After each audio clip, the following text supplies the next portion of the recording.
A major development in the state of emergency, as police have arrested the person planning to execute violent retaliatory reprisals using high-powered weapons and explosives. We understand that Calvin Lee, the alleged leader of the Six Gang, is currently detained.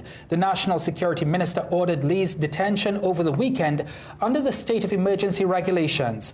According to the legal notice gazetted today, Lee, also known as Tyson, was the person plotting violent reprisals using high-powered weapons and explosives, following an attempted hit on his life and the murder of his associate Trevor Williams on December 28, 2024.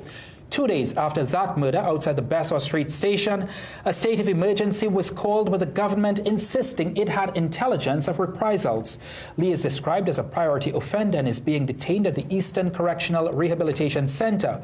Contacted for comment, ACP of the Northwest region, Richard Smith, is optimistic that this latest development would be beneficial to the work of the police.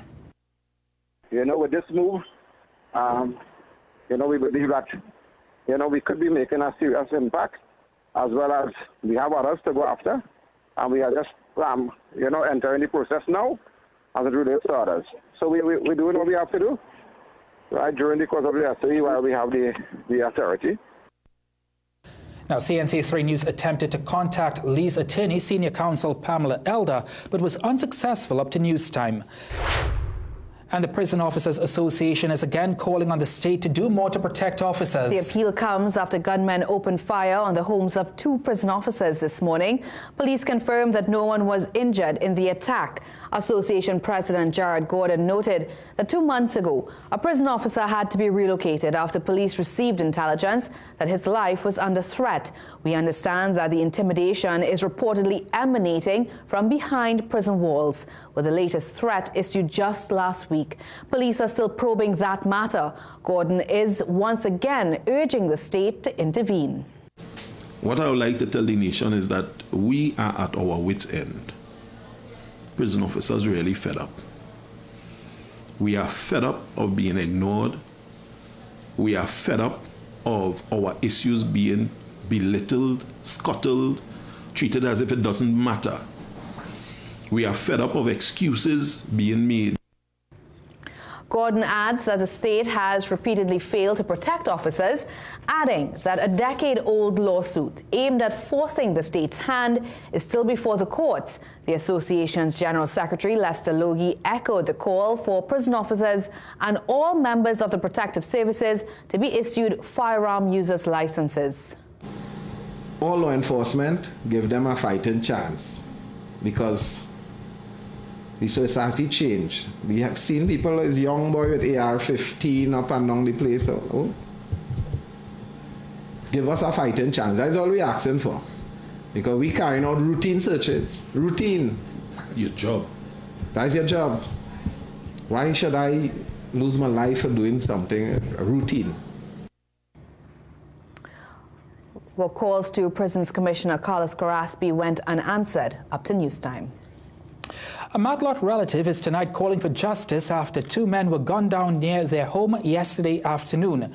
Police say 16-year-old Arnott Isaac and his older brother, 26-year-old Akil Isaac, left their Rose Hill home to pick mangoes when they were ambushed by a gunman who shot them several times. One of their friends escaped without harm and the other was shot in the left hand. One blamed the murders on increasingly hostile criminals in their neighborhood who she claims have been targeting residents. Despite these risks, the woman said she refuses to be intimidated by criminals. I am not feeling fear because I'm making nobody inject into me. I am not leaving my hometown. I am not leaving my home. All I need for the authorities them to buck up and do what they need to do, get these fellas on them. The relative said her own home was targeted recently.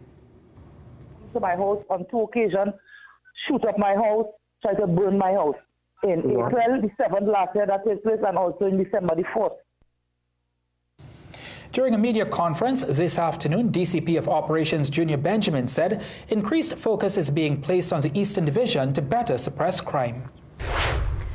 The recent killing of Beetham resident Sharida Ali has deeply shaken her community and reopened old wounds for Annette Graves, whose daughter Ornella was killed 5 years ago. Graves shared how Ali's death has brought back painful memories of her own daughter's untimely murder in 2020, allegedly by police, not far from where Ornella died over the weekend. Otto Carrington has this report.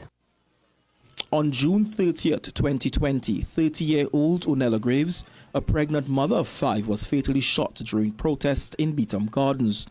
The demonstration erupted in response to the police-involved killings of 3 men in Mova. Graves had left her home to watch the protests when gunfire broke out. She was struck in the lower torso. Her mother Annette relived the trauma when she heard how Sharida Ali, a mother of 2, died on Saturday. The 36-year-old woman was fatally struck in the head by a bullet while standing in the kitchen of her best friend's home. While she is still learning to live without her daughter, Annette Graves says the lack of injustice has been difficult. 2020, and I want to know why it is when you have this kind of situation, why it does take so long. I just wonder if we was a big shot or somebody in high authority, we'd get justice. But that's because we poor and we live in, at that kind, I know what I see. Everything gets rolling under the carpet. But you know what I believe? I know God in control. However, the Police Complaints Authority conducted an investigation and concluded that police officers may have been culpable. The PCA's findings and recommendations were submitted to the Director of Public Prosecutions, and since then the matter is still being investigated. Ms. Graves said she wanted to send comfort to the mother of Sharida Ali. And all I want to tell her, hold on and cry out to God, and justice will be served. No matter how long it takes, it will be served. Because you know why? I believe in God. And I want you to do the same thing.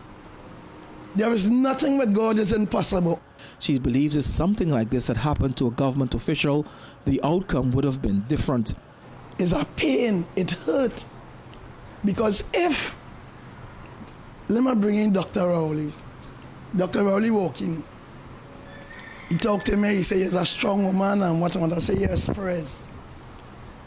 Now, let me draw a reference. If it was Dr. Rowley's son, a police kill, you think it would, oh no, so you're still here in it? Eh? Otto Carrington, CNC3 News. Now, questions were sent to the Director of Public Prosecutions for an update on the PCA's recommendations and investigation. We await